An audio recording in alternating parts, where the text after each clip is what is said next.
샬롬, 금주의 속회 예배에 같이 드리도록 하겠습니다. 오늘 우리에게 주신 하나님 말씀입니다. 시편 4편 1절부터 8절까지의 말씀입니다. 여러분과 제가 한 목소리로 다 같이 읽겠습니다. 내 의의 하나님이여 내가 부를 때에 응답하소서. 곤란 중에 나를 너그럽게 하셨사오니 내게 은혜를 베푸사 나의 기도를 들으소서. 인생들아 어느 때까지 나의 영광을 바꾸어 욕되게 하며 헛된 일을 좋아하고 거짓을 구하려는가. 여호와께서 자기를 위하여 경건한 자를 택하신 줄 너희가 알지어다. 내가 그를 부를 때에 여호와께서 들으시리로다. 너희는 떨며 범죄하지 말지어다. 자리에 누워 심중에 말하고 잠잠할지어다. 의의 제사를 드리고 여호와를 의지할지어다. 여러 사람의 말이 우리에게 선을 보일 자 누구뇨 하오니 여호와여 주의 얼굴을 들어 우리에게 비추소서. 주께서 내 마음에 두신 기쁨은 그들의 곡식과 새 포도주가 풍성할 때보다 더하니이다. 내가 평안히 눕고 자기도 하리니 나를 안전히 살게 하시는 이는 오직 여호와이시니이다. 아멘.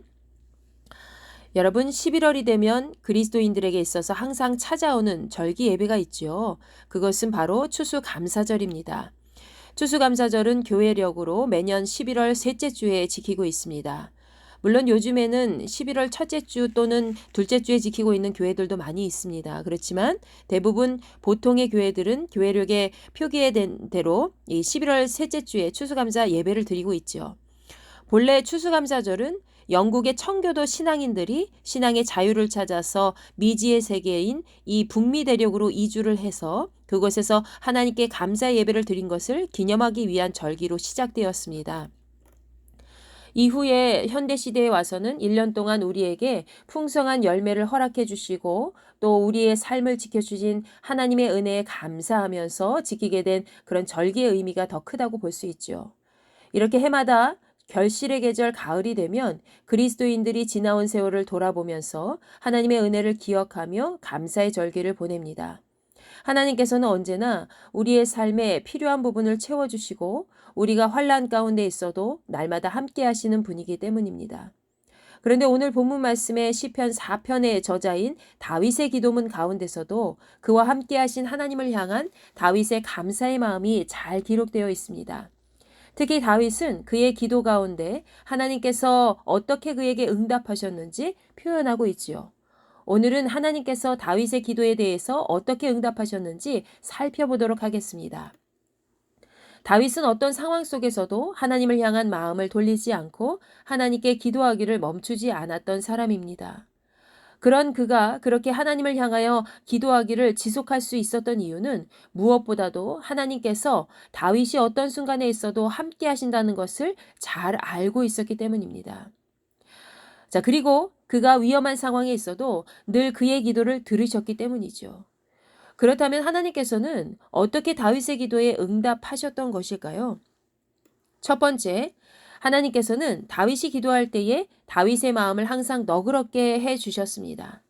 우리가 일상생활을 하면서 항상 기뻐하기란 쉽지 않습니다. 때로는 분노하고 짜증도 내고 슬픔에 억눌려 살아갈 때가 많이 있지요.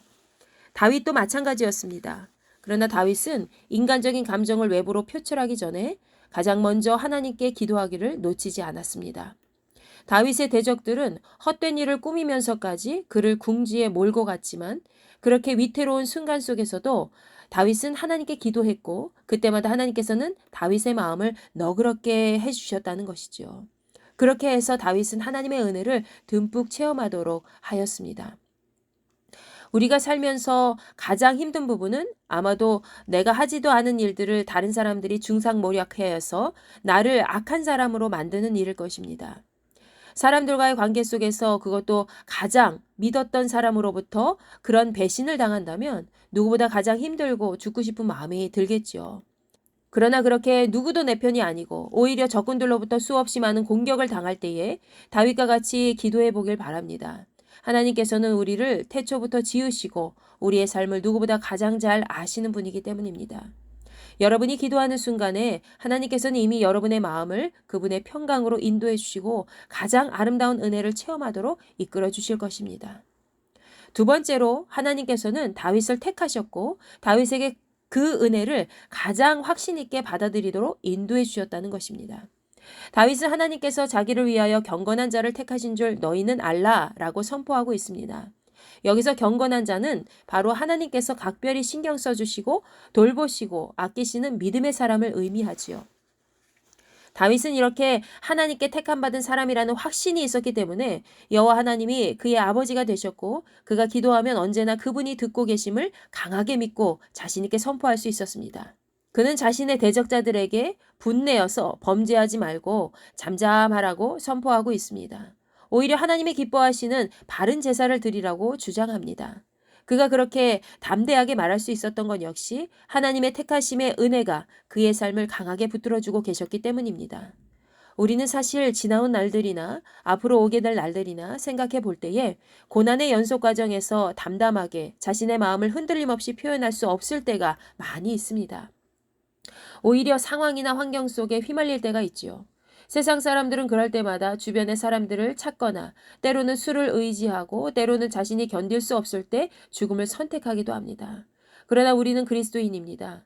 믿음의 사람들은 환난과 고통 속에 있을 때 오히려 더더욱 하나님께 간절히 기도하며 부르짖어야 됩니다.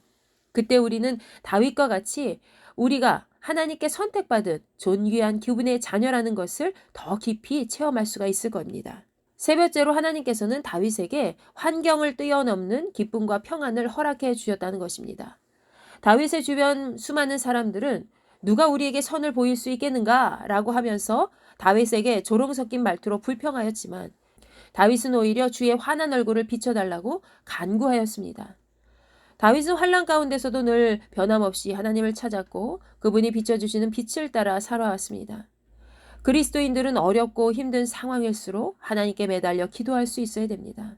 아무리 주변에서 우리를 조롱하고 불평과 완멍 섞인 말을 할지라도 스스로 포기하지 말고 끝까지 하나님을 붙잡고 기도해야 될 것입니다.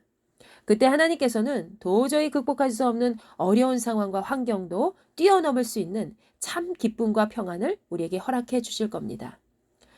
여러분 어린아이가 부모를 바라보면서 필요한 것을 구하고 찾듯이 우리는 날마다 하나님의 얼굴을 향하여 고개를 들고 그분을 찾고 만나야 할 것입니다. 하나님을 찾고 부르짖는 자마다 주께서는 크고 은밀한 비밀을 보이신다고 약속해 주셨습니다. 죽음과도 같은 절망 속에서도 언제나 하나님의 참 기쁨과 평안이 넘친다면 그 삶이 바로 천국이 아닐까요? 하나님께서는 그분께 모든 삶을 맡기고 기도하는 자녀들에게 더 가까이 하시고 또 하나님의 선하심으로 인도해 주십니다.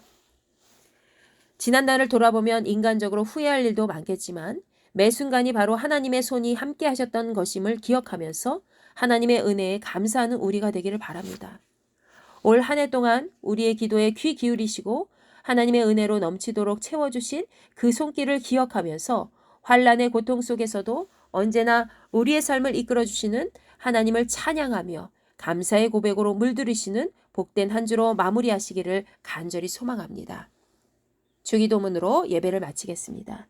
하늘에 계신 우리 아버지, 아버지의 이름을 거룩하게 하시며 아버지의 나라가 오게 하시며 아버지의 뜻이 하늘에서와 같이 땅에서도 이루어지게 하소서. 오늘 우리에게 일용할 양식을 주시고 우리가 우리에게 잘못한 사람을 용서해 준 것 같이 우리 죄를 용서하여 주시고 우리를 시험에 빠지지 않게 하시고 악에서 구하소서. 나라와 권능과 영광이 영원히 아버지의 것입니다. 아멘.